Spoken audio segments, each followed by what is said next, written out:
Hello everyone, আসসালামু আলাইকুম। সবাই কেমন আছেন? আশা করি ভালো আছেন। আজ 13ই রমজান, সময় বিকেল 5:30। তো আজ আমাদের আব্বুর বাসায় দাওয়াত ছিল ইফতারির। তো আমরা অবশ্য এখন ইফতারির দাওয়াতে যাব, সেই সাথে আপনাদের জন্য ছোট্ট একটি ব্লগ শেয়ার করে নিলাম। অনেক ব্যস্ততার কারণে এখনও কোনো ভিডিও আমি আপলোড করতে পারি নাই, কারণ আমার শ্বশুর বাড়িতে আসা যাওয়া করাই লাগছিল। তো চলুন দেখে নিই। আমার শ্বশুর মারা গিয়েছে আজকে 19 দিন।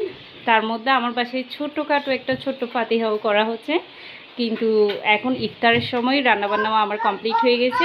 এখন আমি চলে যাব আমাদের বাসায়। তার জন্য তারা বাপ ছেলে রেডি হয়ে গেছে, নানু বাসায় ইফতার করবে, আরেকজন করবে তার শ্বশুর বাসায়। এখন ঘড়ির কাটায় ঠিক 5:45 বেজে গিয়েছে। তার কিছুক্ষণ 20-25 মিনিট পর ইফতার। তো এখন আমরা চলে যাব আমাদের বাসায়। তো এখন আমি আমাদের বাসায় চলে যাচ্ছি। আমাদের বাসায় যেতে কিন্তু আমার কোনো গাড়ি ভাড়া লাগে না, আমি এমনিতেই চলে যেতে পারি হেঁটে হেঁটে। দেখতে পাচ্ছেন কি সুন্দর মোমেন্টস। আজানের আগে আমাদের বাসার সামনে কিন্তু একটা পুকুর আছে, দেখতে পাচ্ছেন, অনেক সুন্দর বিকেল। অনেকগুলো নারকেল ছিল এখানে, অলরেডি পাড়া হয়ে গেছে। আমার কিন্তু রমজানের সময়গুলোতে বিকেল টাইমটা অনেক সুন্দর লাগে। আল্লাহর কি অপরূপ সৃষ্টি, চারিদিকে কত সুন্দর আলোয় ঝলমল করতেছে। কিছুদিন পরে আবার এই রমজান চলে যাবে, তখন সত্যি অনেক মিস করব। এই গাড়িটা দেখতে পাচ্ছেন, এটা হচ্ছে নুরাজের মামা কিছুদিন আগে কিনেছে, তাই নুরাজ অনেক হ্যাপি। দেখতে পাচ্ছেন আমার আব্বুরা দাঁড়াই আছে। আমি এখন আমাদের বাসায় চলে যাচ্ছি। কি সুন্দর বিকেলগুলো। তারা, আকাইদ, নুরাজ সবাই এখন চলে এসেছে। তোমাদেরকে ভিডিও করা হচ্ছে। আকাইদও হাঁটতে পারে এখন আস্তে আস্তে। আকাইদ এদিকে আসো। এখন আমরা আমাদের বাসায় চলে আসছি, দেখতে পাচ্ছেন আমাদের বাসায় ছেলে মেয়ে বেশি হয়ে গেছে, যার কারণে উঠতে বসতে সবাই একসাথে সিঁড়িতে। আর একটা আসছে। তো আজকে ইফতারি মেনুতে ছিল স্বাভাবিকভাবে বেগুনি, পেঁয়াজু, আলুর চপ, মরিচা যেগুলো থাকে সেগুলাই, সাথে ছিল সালাদ। কিন্তু আমরা আজকে সেভাবে ইফতারি করব না। আজকে আমাদের ইফতারিটা একটু অন্যভাবে স্পেশাল করব। আজকে আমি রান্না করে নিয়েছিলাম চিকেন চাপ। এগুলো কিন্তু আমি আমার আব্বুর বাসায় রান্না করে ওদেরকে রেখে আসছি। তারপর এখন আমরা চলে আসছি আবার। তো সাথে আমার আম্মুরা পরোটা রেডি করছে, দেখতে পাচ্ছেন ঘিয়ের পরোটা, এটা কিন্তু অনেক টেস্টি। তো পাশে আছে শরবত, যেটা আমাদের মানে রোজা রাখার পর খাওয়ার পর আমাদের অনেক স্বস্তি ফিরে আসে, টেস্টি শরবত। তো সবাই শরবত খাওয়ার পর এখন একটু বেগুনি, পেঁয়াজু, আলুর চাপ এগুলো খালি মুখে টেস্ট করতেছে, সাথে খেজুরও ছিল। আর হ্যাঁ, সবাই আমার আব্বুর জন্য কিন্তু অনেক অনেক দোয়া করবেন, যাতে আমার আব্বু সবসময় সুস্থ থাকে। আমার আব্বু আমাদের একমাত্র ছায়া। তো এখন আমার আব্বু সবাইকে চিকেন চাপটা সিলেক্ট করে বেড়ে দিচ্ছে, সার্ভ করে দিচ্ছে। তো চিকেন চাপ খাওয়ার পর কিন্তু আরেকটা স্পেশাল কিছু থাকবে, সেটা আপনার কিছুক্ষণ পরেই দেখবেন। এখন সবাইকে আমার আব্বু নিজের হাতে সুন্দরভাবে সার্ভ করে দিবে এবং সবাই আস্তে আস্তে খেয়ে নেবে। সেদিন চিকেন চাপটা কিন্তু অনেক টেস্ট হয়েছিল। আমাদের বাসায় সচরাচর চিকেন চাপটা আমার হাতে তৈরি করা হয়, সবাই অনেক পছন্দ করে। তো দেখতে পাচ্ছেন কি সুন্দরভাবে সাজিয়ে গুছিয়ে নিয়েছি। তারপর এখন আমার আব্বু নিয়ে নেবে, নেওয়ার পর সবাই একসাথে খাওয়া শুরু করব। প্রতিদিনের মতোই আমরা ছোলা, বুট, মুড়ি দিয়ে এগুলা খাওয়া হয়। তারপর এখন এগুলা খাওয়ার পর চলে এসেছে আমার আব্বুর হাতে হালিমের সাথে স্পেশাল নেহারি বা গরুর পায়া যেটাকে বলা হয়, সেটা আমার আব্বু রান্না করেছে। এটা কিন্তু সচরাচর আমার আব্বুই রান্না করে, তাই আমাদের অনেক টেস্ট লাগে খেতে। আমি কিন্তু এগুলো অনেক ছোট থাকতেও খেতাম না, কিন্তু এখন একটু একটু খাই। অনেক মজায়, বেশ সুস্বাদু জিনিস, সাথে অনেক হেলদি ফুড। পায়া, নেহারি যেটা বলেন, আমি গোলমাল করে ফেলি। তারপর আমার কিন্তু এটা অনেক মজা লাগে, গরুর পায়াটা। তো নুরাজের আব্বু দেখতে পাচ্ছেন শ্বশুর বাড়িতে কত টেস্ট করে খাচ্ছে। আহ, কি মজা!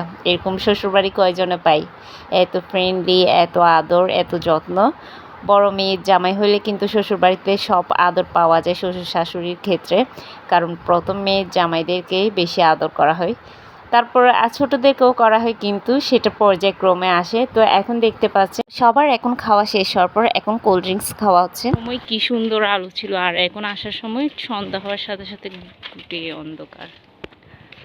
মানুষের জীবনটাই ঠিক এমনই, কিছু আলো কিছু অন্ধকার, সব মিলিয়ে জীবনকে সুন্দরভাবে এগিয়ে নিয়ে যেতে হয়। তো আজকে আমার শ্বশুরের 19 দিনের ফাতিহা করা হয়েছে।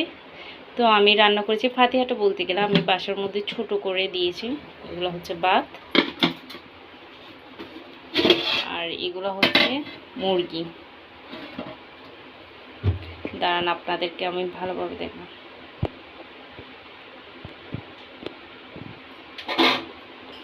দেখতে পাচ্ছেন পোলাও পাতা দিয়ে মুরগি রান্না করা হয়েছে। তো এখান থেকে এখন আমার শাশুড়ির জন্য নিয়ে যাওয়া হবে আমার শ্বশুর বাড়িতে। তারপর রাতে আমরা খাওয়া দাওয়া করব। তার মধ্যে তোমাদেরকে আরেকটা জিনিস দেখিয়ে নিই, সেটা হলো আমি কালকে রোজার মধ্যে কয়েকটা শপিং করেছি। যেহেতু আমার শ্বশুর মারা গিয়েছে তাই আমার এতদিন মার্কেটে যাওয়া হয়নি।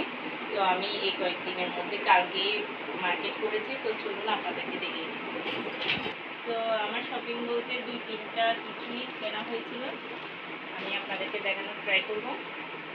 আমার আলমারিটা এখনও গুছানো, কারণ আমি যেহেতু বাসায় তেমন ছিলাম না তাই আমি গুছাইতেও পারিনি। প্রথমে নুরাজের জন্য তার নানু বাসা থেকে আক্তারুজ্জামান থেকে নিয়ে দিয়েছিল। প্রথমটা হচ্ছে এটা হচ্ছে নুরাজের মেইন ঈদের ড্রেস। আমার ছেলের এটা প্রথম ঈদের ড্রেস। তারপর এটা হচ্ছে ওটার প্যান্ট। ছেলেদের কাপড় বলতে মার্কেটে এগুলো ছাড়া আর কিছু পাওয়া যায় না। তারপর আরেকটা নিয়ে দিয়েছে, সেটা হচ্ছে জিন্স প্যান্ট সাথে টি শার্ট। তারপরে এটা অবশ্যই দেখে বাটার দোকান থেকে কি নিতে পারি বলুন তো? আচ্ছা দেখিয়ে নি।